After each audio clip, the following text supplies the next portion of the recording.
All right, let's try this again. My OBS is a little messed up on the new computer, so this is like the third time of me trying to record this. We have loaded up a test session. Welcome to week 3, ARCA Menard series. We are at Indianapolis. This is 2026 season 3. Track temp has, it's fallen a little bit, 84. That's all right. Was high 80s when I came in, but I would think it's possible that we might get this temperature in qualifying as well. We have a track usage of 30%. I'm using a 53% brake bias, which the car feels very nice and stable. You could probably go even a little bit lower. I know I've said this a lot, but oops, sorry, I just hit the mic. I'm sorry if that was loud. Um, I've said this a lot, but the wind here is like crazy important. It's always going to make, depending on the direction, it's going to make approximately two corners feel like really crazy tight and two feel pretty nice and free.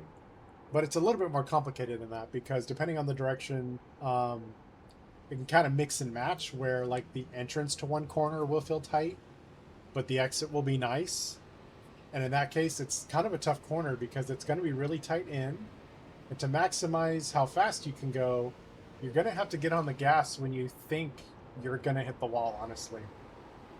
And that's going to be turn 3 this time because you can see when I got into the corner, the wind was pushing me out towards the wall, but kind of midway, the wind, rotates around the car because you're turning and it makes it nice and free.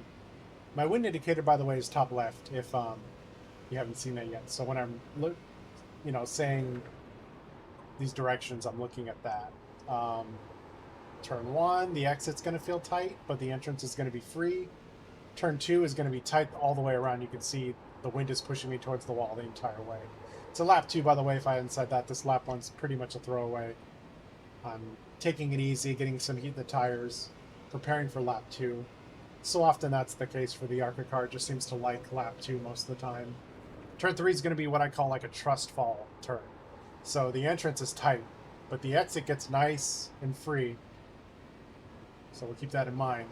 Here's the run up. It's really just like a little let off the throttle, and then you're back into it on the short shoot. When the wind is like that, you don't need brakes for that corner. Yeah, it's the run up. Got to respect the exit here. Okay, turn 2 is going to be tight all the way around, so I got to respect the whole thing.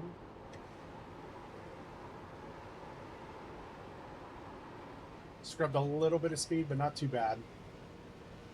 Probably should have stayed off the gas just a smidge longer. And here comes the trust fall corner, the hardest one. Got to turn in early and trust that we can get back on the gas when our brain says you can't. I missed the bottom a bit, but it was a pretty good turn.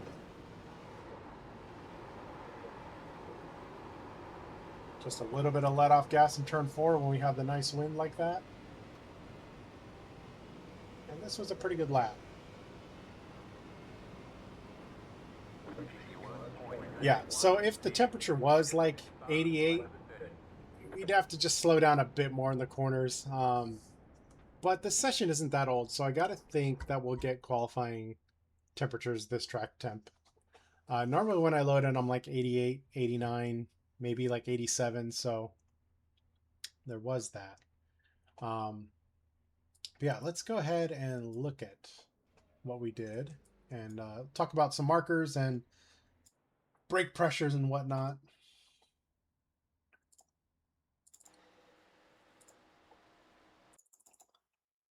Let's back that up. All right, so yeah, the run up when you have a wind that's really helping the turn. Can't really go wide here, I found. It just doesn't work. I don't know if it's because the corners are so short or there's just no grip out here. But I find just, getting off the gas nice and early and then getting back into it early seems to really work. No brakes needed in turn 4 when the wind is helping this much. And it's on the short shoot, coming off the short shoot. So we're looking for about 189, 190 at the line. When the wind is slightly helping on the front stretch, we saw 189.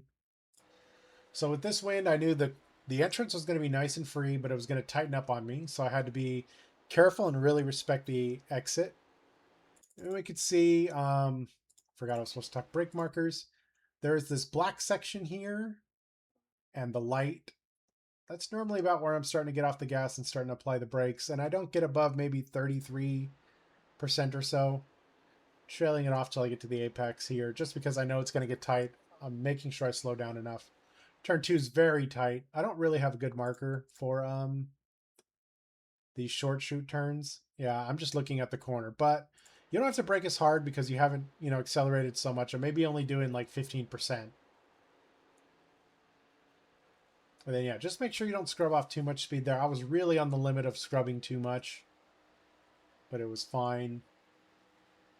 And then here, I'm usually starting to get on the brakes just before these two white lines split, I've noticed. But again, it's all wind dependent. I know this entrance is going to be really tight, so I'm backing up more than I normally would. If the wind was opposite and this was feeling like a nice free entry, I'd probably wouldn't be on the brakes until up here, another 2 car lengths or so. And then, yeah, kind of the same thing as turn 1, about maybe a little less brake, 20% or so, just because I know the exit's going to be nice and free. And then here you can see I'm not even getting fully off the throttle. No brakes needed. Turn 4, I know the wind was going to make it feel nice and free. Down to maybe 10% throttle and back up in just, half a second maybe. Yeah, it's tougher than it looks. Honestly, you see rectangle and you think this can't be that hard. But with the high winds, and there's always high winds it seems, it makes it pretty challenging.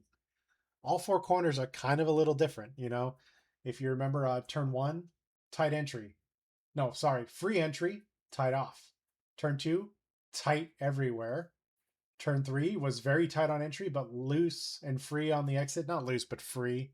Turn 4, free all around. So the wind really makes this feel like it's 4 different corners. It's like, a Pocono with 4 corners instead of 3 almost. If there was no wind, I imagine this would be a fairly boring track and everything would feel the same. But yeah, when they give us nearly 20-mile-an-hour winds, kind of makes it challenging. And you really got to kind of pay attention to lap. Did the wind shift from northwest to west, or did it shift a little, maybe even southwest? I've seen it switch a fair amount over a testing session. So um, I definitely get a wind indicator if you don't have one. Again, I'll show what I use. I use through SimHub. I get Beneficial too. I download his overlays, and then you can pick and choose which ones you want. I like the rubber, track temperature, and the wind. I feel like these 3 numbers give me many things that I need to know. A lot of times I forget to check the track rubber, like when I load into qualifying and I don't want to get out again. I could just look at this. I think it's a little buggy, but it's works well enough. Sometimes it's off. Um, Track temp, I love to know, all of a sudden I feel like I'm going slower and I'm like, did I screw my tires? Or, oh no, the track temperature went up 5 degrees over the last 2 laps. That's why, I'm feeling like it's a little tighter or slower. Helps me just give me some confidence. And the wind, huge. If I don't know the wind going into these corners, I have no idea what to expect. If the wind was opposite direction and I went into 4 thinking it was going to feel like it did just now, but the wind was opposite, I would completely plow the wall. Like it wouldn't even be close. I would start to turn in and knew I messed up immediately. So yeah, get that and learn. It will make you better, I promise. Anyway, all right. So I wanted to record a second lap since the first one was done in conditions that were probably on the lower end of what you might see during the week, and I like to have my examples be more on the average of what we're going to see. So it is a lot warmer for this lap, 89 on the track, and we got a slower usage, 57% versus I think I was at 30% or something. So much slower conditions, but this turned out to be a nearly perfect lap. So I thought it'd be a great example of what to shoot for. We're starting off with the run up here. Unfortunately, you will not see the wind in real time on the replay. The wind in this session was pretty much dead north, so pushing me down almost perfectly down the front stretch. This has the effect of making turns 1 and 2 tight everywhere pretty much, and making turns 3 and 4 nice and free everywhere. So a little bit different from the northwest wind, where it was like 1 was free on entry but tight on exit, 2 was all tight, 3 was tight on entry and free. This is kind of a much easier to digest wind configuration because it's just okay. 1 and 2 are tight, 3 and 4 are free. So North wind's actually pretty nice. Makes it easier on you, I think. So, okay, here's the run-up. Enough talking. Yeah, pretty much had 4 perfect corners here where the tires get just below the line on all 4 turns. So here we go. These are going to be tight, I know. With that north wind, we're carrying in more speed, so I got to probably use a bit more brake longer.